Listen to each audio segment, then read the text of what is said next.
अस्सलाम वालेकुम students, here your chemistry instructor Mohammad Irfan Karim and welcome to my YouTube channel Success Bridge है। हम लोगों ने कार्बोक्सिलिक एसिड्स के लेक्चर्स हैं वो स्टार्ट किए हैं। उसी के रिगार्डिंग हमारे पास एक थर्ड टॉपिक है जिसके अंदर हम लोग प्रिपरेशन ऑफ कार्बोक्सिलिक एसिड्स को लेकर देखेंगे। कार्बोक्सिलिक एसिड की प्रिपरेशन एज तो हमारे सिलेबस के अंदर इंक्लूड नहीं है, लेकिन इनडायरेक्टली चूँकि हम लोग पास्ट जो यूनिट्स हैं उसके अंदर इन तमाम चीज़ों को डिस्कस कर चुके हैं तो इनको यहाँ पे रिव्यू करना ज़रूरी है। यहाँ से भी एमसीक्यूज़ हैं वो आप लोगों से पूछे जा सकते हैं। तो ये पाँचों के पाँचों मेथड्स को हम लोग देखेंगे। सबसे पहले हम लोग स्टार्ट करते हैं from primary alcohols and aldehydes. हम लोग किस तरह से जो है वो कार्बोक्सिलिक एसिड्स को प्रिपेयर कर रहे होते हैं। तो सबसे पहली बात जो आप लोगों ने यहाँ पे देखनी है, कहता है कि हमारे पास जो प्राइमरी अल्कोहल्स और एल्डिहाइड्स होते हैं ये रेडिली ऑक्सीडाइज हो जाते हैं, मतलब आसानी के साथ इनको ऑक्सीडाइज करना हमारे लिए पॉसिबल होता है to the corresponding carboxylic acid with the help of oxidizing agents. Corresponding carboxylic acid से मुराद ये होगा कि आपके पास जितने कार्बन वाली अल्कोहल होगी उतने ही कार्बन वाली एल्डिहाइड बनेगी, और जितनी कार्बन वाली एल्डिहाइड होगी उतने ही कार्बन वाली आपके पास कार्बोक्सिलिक एसिड बन रही होती है। मतलब अगर आप लोगों ने एथेनॉल की ऑक्सीडेशन करनी है तो एथेनॉल की ऑक्सीडेशन से आपके पास एथेनॉल बनेगा, और एथेनॉल की ऑक्सीडेशन से आप लोगों के पास जो है वो एसिटिक एसिड टू कार्बन वाली जो हमारे पास कार्बोक्सिलिक एसिड है उसकी फॉर्मेशन हो रही होती है। अब यहाँ पे देखें कि अगर हमारे पास प्राइमरी अल्कोहल है, ये हमारे पास चार्ट है ऑक्सीडेशन का। अगर हम लोग प्राइमरी अल्कोहल की ऑक्सीडेशन करते हैं तो उसके नतीजे में हमारे पास एल्डिहाइड मिल रहा होता है। अब सपोज करें हमारे पास आर की जगह पे यहाँ पे हम लोग कार्बन पुट करते हैं, तो प्राइमरी अल्कोहल के अंदर अगर दो कार्बन मौजूद हैं तो यहाँ पे भी हमारे पास एल्डिहाइड के अंदर दो कार्बन मौजूद होंगे। इसी तरह से कार्बोक्सिलिक एसिड के अंदर भी हमें दो कार्बन जो है वो देखने को मिले होते हैं। तो ये अलग से एमसीक्यूज पूछे जा सकते हैं कि the product obtained by the oxidation of primary alcohol is, तो वो एल्डिहाइड होती है। इसी तरह से the product obtained by the oxidation of aldehyde is, तो हमारे पास जो है वो कार्बोक्सिलिक एसिड होगा। इसी तरह से अगर सेकेंडरी अल्कोहल की ऑक्सीडेशन की बात करते हैं तो सेकेंडरी अल्कोहल की ऑक्सीडेशन से हमारे पास कीटोन्स बनती हैं, और कीटोन्स की जनरली तो हमारे पास ऑक्सीडेशन जो है वो पॉसिबल नहीं होती। वो क्यों नहीं होती मैं आगे जाके आपको रीज़न भी बताता हूँ। इसके लिए हमें बहुत ही ज़्यादा स्ट्रॉन्गर ऑक्सीडाइजिंग एजेंट्स की ज़रूरत होती है, और जब हम लोग स्ट्रॉन्गर ऑक्सीडाइजिंग एजेंट्स का इस्तेमाल करते हैं तो हमारे पास अकॉर्डिंग टू पॉपअप रूल जो है वो हमारे पास कार्बोक्सिलिक एसिड्स बनना शुरू हो जाती हैं। और जो हमारे पास टर्शियल अल्कोहल्स होती हैं ये बिल्कुल ही ऑक्सीडेशन जो है वो हमारे पास शो नहीं कर रहे होते हैं। अब इसकी रीज़न क्या होती है, आइए हम लोग इस चीज़ को जानते हैं। तो यहाँ पे देखें कि एक ये पॉइंट भी आता है कि oxidation of aldehyde is easy as compare to that of alcohol. हम लोगों ने कहा कि जो प्राइमरी अल्कोहल है उसके ऑक्सीडेशन से एल्डिहाइड बनता है, और एल्डिहाइड के ऑक्सीडेशन से हमारे पास कार्बोक्सिलिक एसिड बन रहा होता है। यहाँ से क्वेश्चन ये पूछा जा सकता है कि किस सब्सटेंस का ऑक्सीडेशन करना आसान होता है। तो याद रखें, अल्कोहल हो गया, एल्डिहाइड हो गया, कीटोन्स हो गए, कार्बोक्सिलिक एसिड्स हो गए, इनमें से एल्डिहाइड के ऑक्सीडेशन करना जो है वो सबसे ज़्यादा आसान होता है। इसकी रीज़न भी हम लोग अभी देखते हैं। हमारी बुक के अंदर भी जो रिएक्शन लिखा है अगर आप उसको गौर से देखें तो कहता है कि ऑक्सीडेशन ऑफ अल्कोहल जो है वो होती है किसकी, स्ट्रॉन्गर ऑक्सीडाइजिंग एजेंट्स की मौजूदगी में। जबकि हमारे पास जो ऑक्सीडेशन ऑफ एल्डिहाइड होती है ये डन की जाती है in the presence of the mild oxidizing agent. अब स्ट्रॉन्गर ऑक्सीडाइजिंग एजेंट और माइल्ड ऑक्सीडाइजिंग एजेंट का कॉन्सेप्ट हम लोगों ने चैप्टर नंबर 12 के अंदर भी डिस्कस किया हुआ है। इसको भी हम लोग यहाँ पे व्यू करते हैं। पहले हम लोग ये देखते हैं कि बेसिकली कंडीशन क्या होती है ऑक्सीडेशन की। आखिर हम लोग क्यों कहते हैं कि हमारे पास टर्शियल अल्कोहल जब ऑक्सीडाइज हो ही नहीं रहे होते हैं। तो बच्चे एक रूल याद रखें कि अल्कोहल्स के लिए अलग से रूल होगा, और एल्डिहाइड और जो हमारे पास कार्बोनिल कंपाउंड्स होते हैं उनके लिए अलग से रूल होगा। जब हम लोगों ने बात करनी है अल्कोहल्स की, तो अल्कोहल के केस में कहता है there must be hydrogen attached with the alpha carbon. Mean to say हमारे पास अल्फा हाइड्रोजन का होना ज़रूरी होता है in case of alcohol for its oxidation. But in case of carbonyl compounds में हाइड्रोजन का कार्बोनिल कार्बन के साथ अटैच होना ज़रूरी होता है। अगेन रिपीट कर रहा हूँ कि अल्कोहल के केस में अल्फा कार्बन के साथ हाइड्रोजन का होना जरूरी होता है, जबकि कार्बोनिल कंपाउंड्स में कार्बोनिल कार्बन के साथ हाइड्रोजन का होना जरूरी होता है। ये इसको एग्जांपल के थ्रू समझते हैं। अगर हमारे पास प्राइमरी अल्कोहल है, प्राइमरी अल्कोहल में ये जो हमारे पास हाइलाइटेड कार्बन है ये कौन सी कार्बन, इसको हम लोग अल्कोहलिक कार्बन या फिर अल्फा कार्बन का नाम दे रहे होते हैं। अब इस कार्बन के साथ हमें हाइड्रोजन देखने को मिले हैं जो कि हमारे पास अल्फा हाइड्रोजन कहलाएंगे। मीन से इसके ऑक्सीडेशन करना हमारे लिए पॉसिबल है। अगर हम लोग टर्शियल अल्कोहल्स की बात करते हैं तो टर्शियल अल्कोहल में ये जो हमारे पास अल्फा कार्बन या फिर अल्कोहलिक कार्बन होती है ये आगे फर्दर जो है वो हाइड्रोजन के साथ अटैच नहीं है। मीन से यहाँ पे अल्फा हाइड्रोजन मौजूद नहीं है, तो हम लोग बोलेंगे हमारे पास टर्शियल अल्कोहल की ऑक्सीडेशन करना जो है वो हमारे लिए पॉसिबल नहीं होता।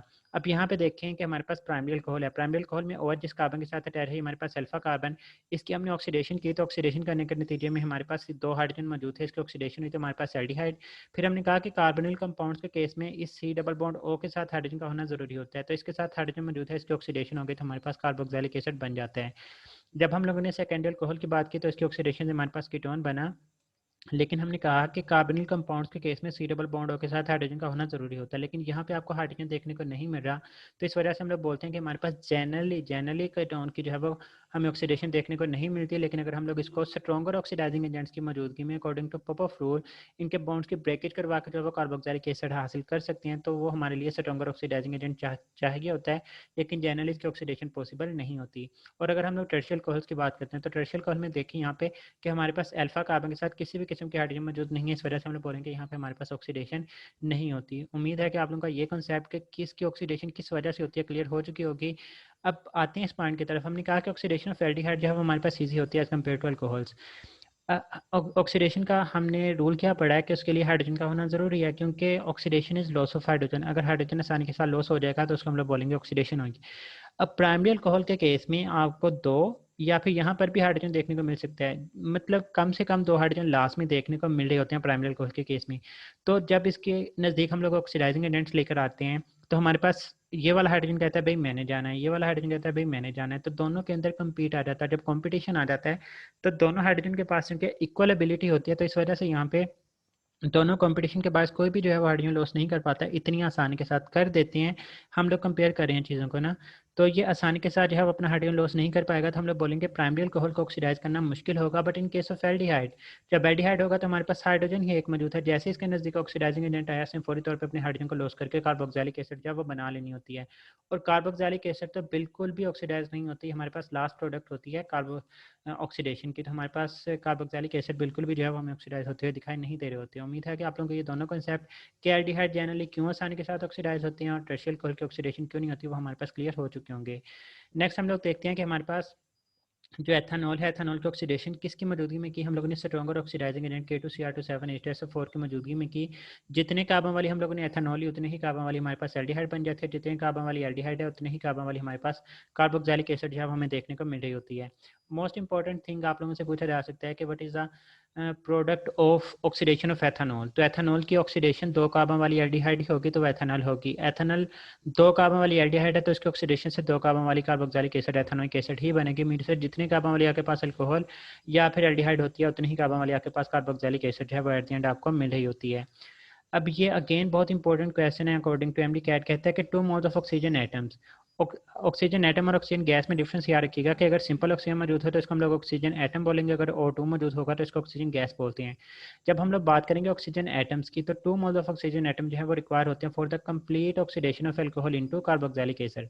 अब अल्कोहल के ऑक्सीडेशन के हम लोगों ने एल्डिहाइड बनाया, उसके लिए हमारे पास एक ऑक्सीजन एटम रिक्वायर होता है। इसी तरह से एल्डिहाइड के ऑक्सीडेशन की तो हमारे पास कार्बोक्सिलिक एसिड बना, इसके लिए भी हमारे पास जो है वो एक ऑक्सीजन जो है वो हमारे पास रिक्वायर होता है।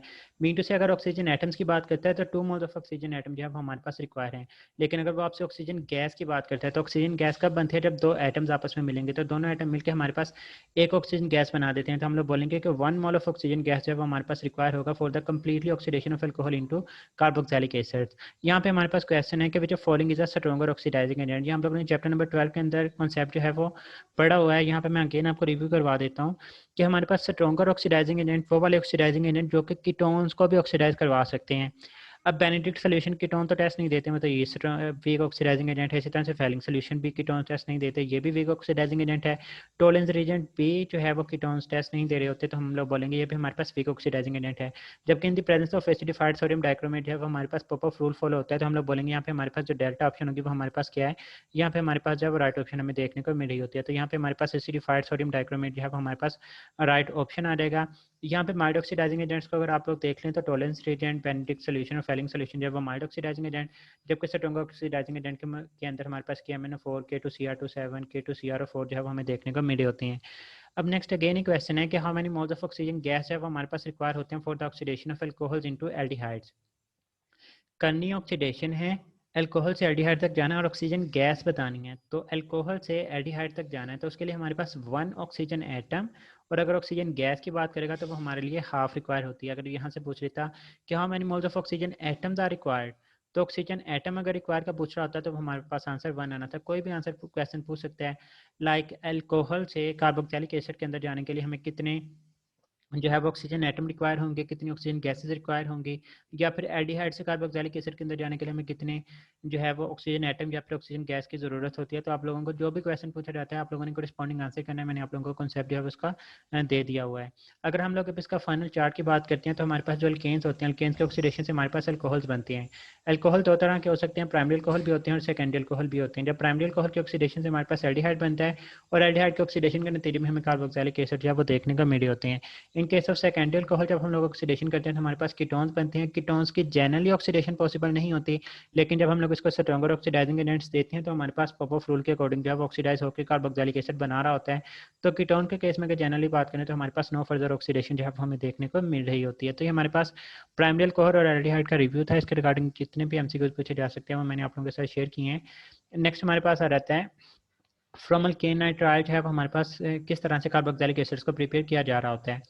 तो जब हम लोग अल्केन नाइट्राइल्स की बात करते हैं तो ये डेफिनेशन बहुत इंपॉर्टेंट है, 2 दफ़ा एमडीकैट के पास पेपर के अंदर पूछी जा चुकी है कि compounds having a cyanide group are called.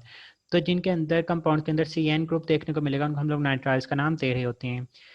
Cyanide group oxidize into carboxylic acid, ये हम लोगों ने चैप्टर नंबर 12 के अंदर भी कंसेप्ट देखा है।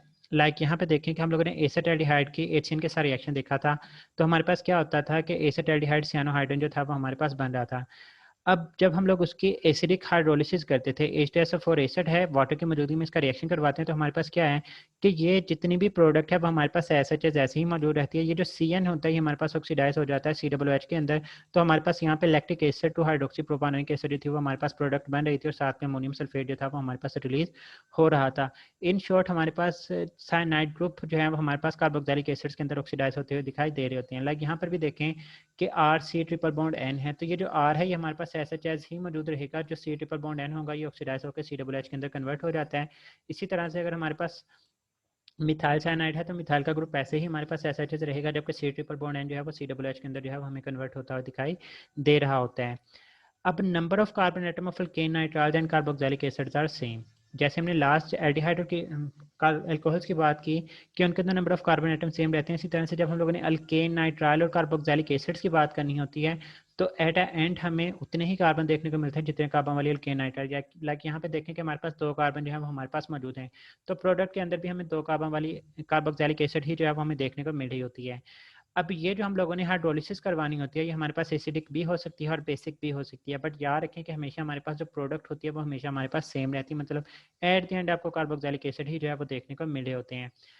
Alkane nitriles are converted into carboxylic acid on acidic hydrolysis by passing through acidamide। मतलब अल्केन नाइट्राइल्स की एंड प्रोडक्ट तो कार्बोक्सिलिक एसिड होती है, लेकिन अगर आपसे पूछा जाए कि इसका इंटरमीडिएट क्या होता है वो हमारे पास एसिड अमाइड होता है।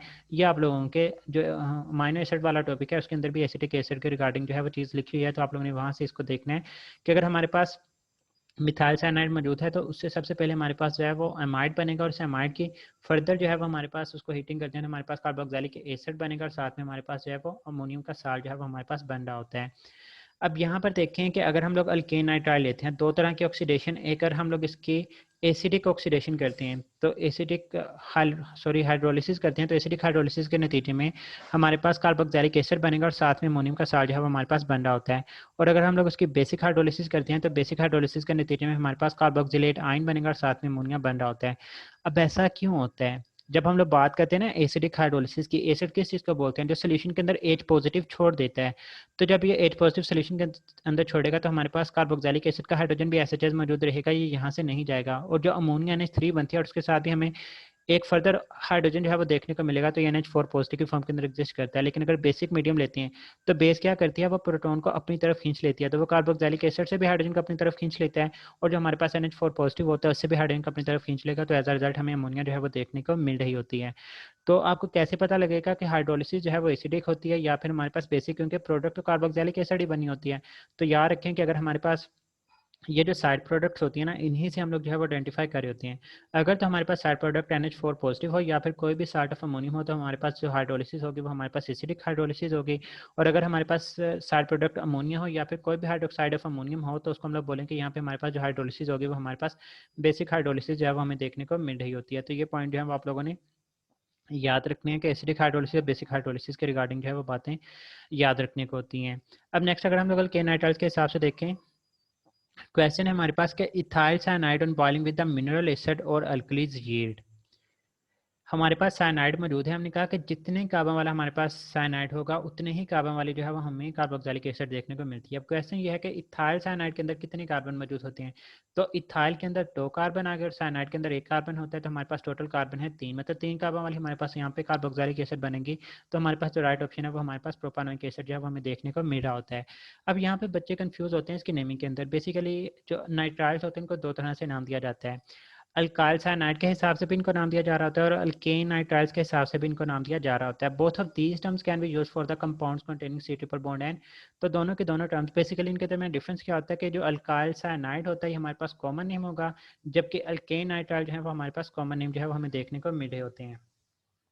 अब याद रखें कि जब हम लोगों ने बात करनी है अल्काइल साइनाइड की, तो अल्काइल साइनाइड, साइनाइड मतलब साइनाइड के अंदर 2 वर्ड आते हैं, सी भी आ रहा है और एन भी आ रहा है। मतलब आप लोग सी एन को अलग से ट्रीट करेंगे और जो भी आपके पास साथ में ग्रुप होगा आप लोग उसको अल्काइल के तौर पे ट्रीट कर रहे होते हैं। और अगर अल्केन नाइट्राइल की बात करें तो नाइट्राइल के अंदर अकेला एन आता है, मतलब आपके पास जो भी कंपाउंड गिवन होगा आपने एन को अलग करके उसके अंदर जितने भी कार्बन बाकी बचेंगे उसको अल्केन के तौर पर ट्रीट करना है। लाइक यहाँ पे देखें कि CH3CN है, अगर मैं इसको कहूँ कि अल्केन नाइट्राइल के हिसाब से नाम दें तो नाइट्राइल को अलग कर लें, बाकी देखें कितने कार्बन मौजूद हैं, 2 कार्बन मौजूद हैं। मीन टू से हमारे पास इथेन नाइट्राइल जो है वो हमारे पास इसका नेम होगा। अगर मैं आपसे कहता हूँ कि अल्काइल साइनाइड के हिसाब से नाम दें तो CN को अलग कर लें, ये हमारे पास साइनाइड होगा, 1 कार्बन बचा है तो मिथाइल साइनाइड जो है हमें इसका नाम देखने को मिल रहा होगा। तो इस तरह से आपको कोई भी चीज़ दी गई हो तो आप लोग उससे पता लगा सकते हैं कि हमारे पास कौन सा बेसिकली अल्केन नाइट्राइल हो या फिर वो अल्काइल साइनाइड के हिसाब से पूछ रहा हो, तो आप लोग उसको आइडेंटिफाई कर सकते हैं। नेक्स्ट है हमारे पास कि how the alkane nitriles are prepared. हम लोगों ने अल्केन नाइट्राइल से तो कार्बोक्सिलिक एसिड को प्रिपेयर कर लिया, लेकिन अल्केन नाइट्राइल बेसिकली किस तरह से जो है वो प्रिपेयर हो रहे होते हैं। तो alkane nitriles can be prepared by treating the alkyl halides with the alcoholic potassium cyanide. हम लोग अल्कोहलिक पोटेशियम साइनाइड के साथ जब अल्काइल हैलाइड्स को ट्रीट करते हैं तो हमारे पास अल्केन नाइट्राइल जो है वो हमारे पास बन रहे होते हैं। अब यहाँ पे क्वेश्चन ये आता है कि बच्चे सोच सकते हैं कि सर अल्कोहलिक पोटेशियम साइनाइड के नतीजे में जब अल्काइल हैलाइड का हम लोग रिएक्शन करवाते हैं अल्कोहलिक मीडियम में पोटेशियम साइनाइड के साथ, तो अल्कोहलिक मीडियम में तो हम लोगों ने पढ़ा हुआ है कि हमारे पास जो है वो एलिमिनेशन होनी चाहिए और एलिमिनेशन के नतीजे में हमारे पास अल्कीन बन जानी चाहिए। लेकिन बच्चे याद रखें कि हमारे पास जो पोटेशियम साइनाइड है, पोटेशियम साइनाइड के केस में चाहे आपके पास अल्कोहलिक मीडियम हो चाहे आपके पास एक्वस मीडियम हो, जब आपके पास प्राइमरी अल्काइल हैलाइड होगी तो हमेशा हमें जो है वो न्यूक्लियोफिलिक सब्स्टिट्यूशन रिएक्शन ही जो है वो हमें देखने को मिल रहे होते हैं।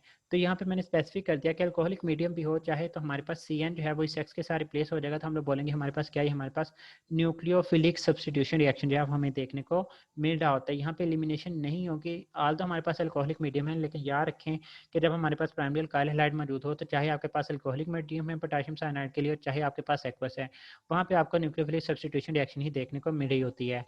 अब ये बहुत इंपॉर्टेंट पॉइंट है, इससे भी क्वेश्चन पूछे जा सकते हैं। कहता है acid produced has 1 carbon atom more than the original alkyl halide. हम लोगों ने अल्काइल हैलाइड ली, उससे साइनाइड बनाते हैं, अल्केन नाइट्राइल बनाते हैं और उससे आगे कार्बोक्सिलिक एसिड बना रहे होते हैं। तो जो कार्बोक्सिलिक एसिड फाइनल प्रोडक्ट होती है ना, वो हमेशा 1 कार्बन एटम ज़्यादा होगा ओरिजिनल अल्काइल हैलाइड के मुकाबले में। अब जब हमारे पास 1 कार्बन एटम मोर बनता है तो याद रखें कि ऐसे प्रोसेस को हम लोग स्टेप अप प्रोसेस का नाम दे रहे होते हैं। लाइक यहाँ पे देखें कि हमारे पास क्या है कि हमारे पास प्राइमरी अल्काइल हैलाइड मौजूद है, यहाँ पे हम लोगों ने इसका सोडियम साइनाइड या फिर पोटेशियम साइनाइड के साथ रिएक्शन करवाया तो जो Br है वो रिप्लेस हो जाता है CN के साथ। जब हमारे पास CN के साथ रिप्लेस होता है तो ये हमारे पास साइनाइड बन जाता है। फिर इस साइनाइड के हम लोग फर्दर एसिडिक हाइड्रोलिसिस करवाते हैं तो उसके नतीजे में हमारे पास कार्बोक्सिलिक एसिड बन रहा होता है। अब यहाँ पे सपोज करें ये कंडीशंस आपको ना दी गई होती हैं और आपसे पूछता है कि ये कौन सी हाइड्रोलिसिस हुई, तो आपने NH4 पॉजिटिव से आइडेंटिफाई करना था कि हमारे पास एसिडिक हाइड्रोलिसिस है। अब यहाँ पे जो बात समझने वाली वो हमारे पास ये है कि सपोज करें मैं इस R को कार्बन ही ट्रीट कर रहा हूँ, तो अगर हमारे पास अल्काइल हैलाइड के अंदर 2 कार्बन मौजूद हैं तो हमारे पास जो साइनाइड बनता है वो कितने कार्बन वाला है, वो हमारे पास 3 कार्बन वाला है। और 3 कार्बन वाले साइनाइड से 3 कार्बन वाली ही हमें कार्बोक्सिलिक एसिड देखने को मिल रही होती है। तो यहाँ पे देखें कि हमारे पास जो फाइनल प्रोडक्ट आती है कार्बोक्सिलिक एसिड उसके अंदर 1 कार्बन जो है वो ज़्यादा होगा as compare to original alkyl halide. तो ये हमारे पास अल्केन नाइट्राइल से प्रिपरेशन का मेथड है। उम्मीद है आप लोगों को वीडियो पसंद आई होगी। अगर आप लोगों को वीडियो पसंद आई है तो अपने दोस्तों के साथ लाजमी शेयर कीजिएगा। नेक्स्ट 3 मेथड हम लोग नेक्स्ट वीडियो के अंदर देखते हैं। तब तक के लिए फ़ी अमान अल्लाह, अल्लाह हाफिज़।